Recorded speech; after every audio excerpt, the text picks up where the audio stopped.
I would like us to spend a bit of time thinking about the peculiarities of land value and land ownership. We've seen that land has no human cost. And we've also seen that if we try and use perfect market theory to land, we find that it ends up with no price either, largely because it has no cost. When we look at the way that land value is derived, as valuers, we know that in productive land, that comes through capitalisation. It starts with land rent. What happens with land rent? Land rent is what the landlord is able to charge an occupier, say a business or a farm or a mine, for occupying and using that land. And it's then capitalised using a cap rate. Where does a cap rate come from? Well, as valuers, we probably say we get it from the market.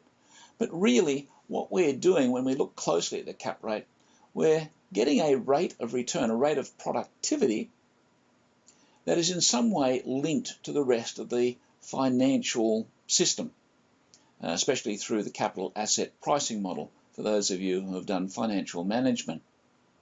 And so we find those two numbers, the rent of land, which comes from its productivity, and the cap rate, which comes from finance, combined together to capitalise the rent, ongoing income, into a capital value. And so land rent is a participation in some form in the economic rent of the user. Not so obvious when we're talking about domestic use, which doesn't actually have a commercial product, but a lot more obvious when we're talking about industrial, commercial, rural, or extractive industry land. Ultimately, because the community is growing, its economy is strengthening, capital gain in land comes from the tendency for the economy to move forward, the economic strength of the community to move forward. And from this, the rents are able to move forward. And even though the land doesn't change, its rental value increases and therefore its capitalised value changes. And so we have an explanation for land value, which comes from the nature of land's contribution to the economy. We now move back to the question of land ownership. We're going to talk about the question of ownership in general. One of the curiosities of ownership is that we have a natural idea of ownership. There are some things that we would say are absolutely ours, certainly and positively. For instance, our arm belongs to us. Your arm belongs to you. If I was to say I own your arm, either I'm taking something which doesn't belong to me because it's naturally yours, or I'm involved in some form of slavery or something. Okay? Naturally, we own our own bodies. We also own the product of our bodies and our minds. If I dig a hole, the hole is naturally mine. I might dig it as part of working for some employer, in which case the wages that I earn is actually in exchange for the labour, which is naturally mine, that is embodied in the hole. Or if I draw a diagram, a design, say for a rocket ship or something, as an engineer, my mental effort embodied in that design is what my employer will pay me for. Or if I'm an entrepreneur and I do these things in my own business, when I sell my design or my labour, my customer, my client, is paying me for that part of me, really, that part of my life that's embodied in the things of value that I provide to them. And so we can see that a lot of ownership, not just in our bodies directly, but also indirectly in our bodies, in our products, naturally belong to us. And if I was to try and take the natural product of your labour or your intellect, I would be having a relationship with you which is naturally unjust, and that's basically what slavery is. It's the unjust exploitation of somebody else's mental or physical labour. And we have very strong feelings about that being unjust, a moral evil, and something which is naturally moral. It's not simply the function of a society. If ancient Greece or recent late or mid-19th century United States was comfortable legally and socially to have slavery, does that make slavery a good thing? No, it doesn't. Because naturally the slaves, whether they're the people that the Greeks were able to enslave as a result of some battle or something, or the Africans that were taken over to the United States by the British against their will, that's unjust, even though it might be legal, it might be popular. The entire southern part of the United States thought it was a great idea. Didn't stop it being unjust because of the natural property rights that a person has in their own body, in their own life, and in the products of their labour and their mental effort. Now, all that is fine when we're talking about what I could call natural ownership, but how does that apply to land? Well, unfortunately, it doesn't take us anywhere at all with land.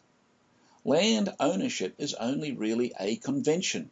It's a set of arbitrary rules, a bit like the arbitrary rules you might play on a paddock.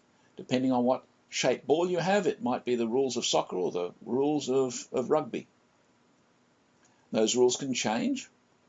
They don't have any natural value, and they can evolve. That's not a bad thing. The way that the conventions evolve should be towards better conventions. If it turns out that there is a rule in rugby which causes a lot of people to be injured unnecessarily, that rule might be changed. And those of you who follow the football world will know that not too far in history there have been changes in various rules of rugby to basically achieve that end. And so the game of rugby has become better. The convention has become better. It's the same with property. We've had the convention of property change over time. And let's look at a couple of those.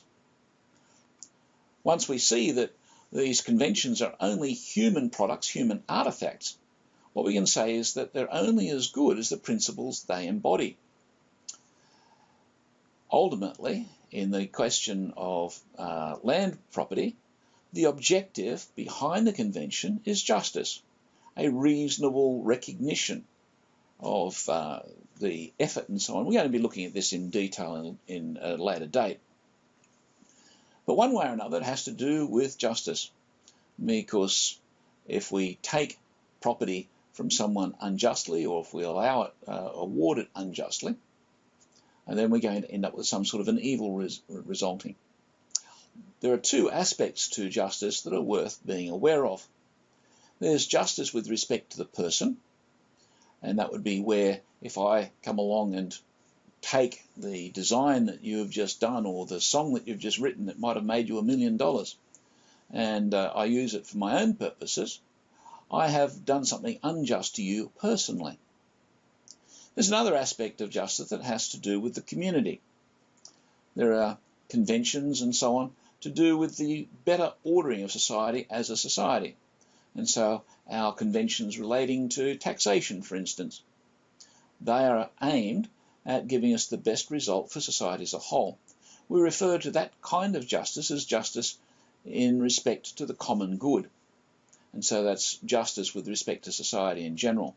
And the Convention of Property tends to straddle those two forms of justice. It provides justice for the individual who owns property and also justice to the community by being able to allocate those rights prudently for the good of all. We can see that in the way that the Convention of Property has changed and is changing. 50 or 60 years ago, there were an absolute minimum of environmental controls on property. Whereas today, especially in rural areas, there's a lot of controls on the way that you use water, the way that you deal with the natural vegetation, and many other things related to environmental concerns. That means that the Convention of Property has changed with the intention of giving a better result to the community.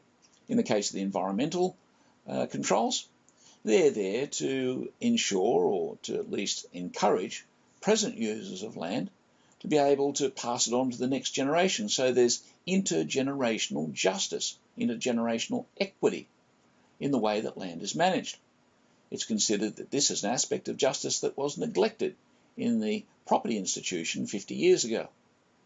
During your professional careers, you'll probably find that there will be other questions related to justice that will come up to challenge the current institution of property and perhaps tweak it here or there to make it more just.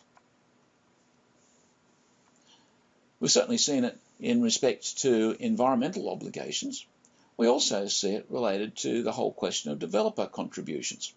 That sort of nasty payment that a developer must pay to the government, local government, state government, for those things which the development will place some sort of a burden on society, maybe upstream infrastructure costs and things like that. Overall, there is a connection between the way that land gets its value and the nature of the institution, the convention of property itself. Understanding the connections between these two things and those aspects that cause them to change, especially the property rights aspect to change, is an important part of really understanding property and where property is going into the future.